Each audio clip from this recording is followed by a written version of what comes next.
পরিত্যক্ত পোড়াবাড়িতে পরিণত হয়েছে খুলনা বেতার কেন্দ্র। সরকার পতনের দিনে দুর্বৃত্তরা শুধু তাণ্ডবই চালিয়েছে লুটপাট।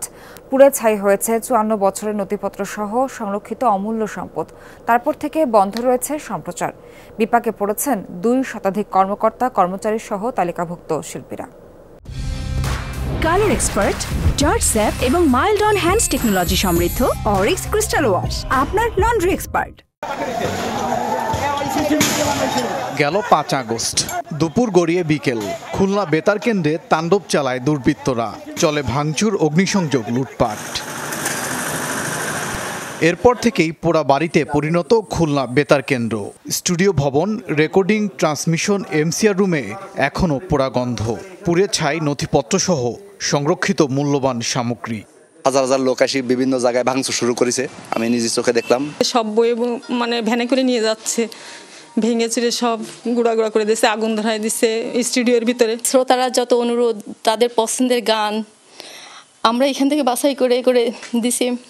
তাণ্ডবের পর পেরিয়েছে বেশ কয়েকদিন, এখনো বন্ধ কার্যক্রম। প্রতিষ্ঠানের কেউ কেউ নিজ উদ্যোগেই জঞ্জাল সরাচ্ছেন। ২-১টি বিভাগে কাজ শুরু করেছেন কর্মকর্তা কর্মচারীরা। রাষ্ট্রীয় সম্পদ তো নষ্ট হয়েছে, যার যার ব্যক্তিগত সম্পদ সেগুলিও নষ্ট হয়েছে। আমাদের টোটাল বাংলাদেশ বেতার অফিস, আদালত এবং স্টুডিও, শিল্পী, কলাকুশলী সমস্ত কিছু অকেজো করে ফেলছে। সম্পূর্ণ বেকার, কোনো কিছুই নাই। এখন আসি, দৈনন্দিন আসতে হয়, হাজিরা দিতে হয়, হাজিরাই দিয়ে যাচ্ছে। প্রতিষ্ঠা করতে আবার কি পরিমাণ সময় লাগবে সেটা আসলে এখন এই মুহূর্তে বলা যাবে না। এটা আমাদের নীতি নির্ধারক পর্যায়ে তাদের নীতি নির্ধারণের উপর নির্ভর করবে।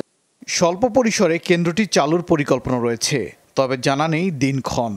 আমরাও চাচ্ছি যে এই সম্প্রচার কার্যক্রম যেন আগামীকাল থেকেই শুরু হয় বা আজকে থেকেই শুরু হয়, কিন্তু আমাদের সদিচ্ছা থাকলেও কিন্তু আমরা সেই কাজটি করতে পারছি না। কারণ আমাদের যে সরকারি টাকা আমরা ব্যয় করব বা পিডব্লিউডি যে তাদের কাজটা করবে, এটা একটা নির্দিষ্ট প্রসেসের ভিতর দিয়ে যাইতে হবে। ১৯৭০ সালের ৪ ডিসেম্বর খুলনার গল্লামারীতে যাত্রা শুরু হয় রেডিও বাংলাদেশ খুলনার। ১৯৭৯ জুলাইয়ে নূরনগর এলাকায় কেন্দ্রটি স্থানান্তর করা হয়, যা পরবর্তীতে খুলনা বেতার নামে রূপ পায়। ওবায়দুর রহমান, যমুনা নিউজ।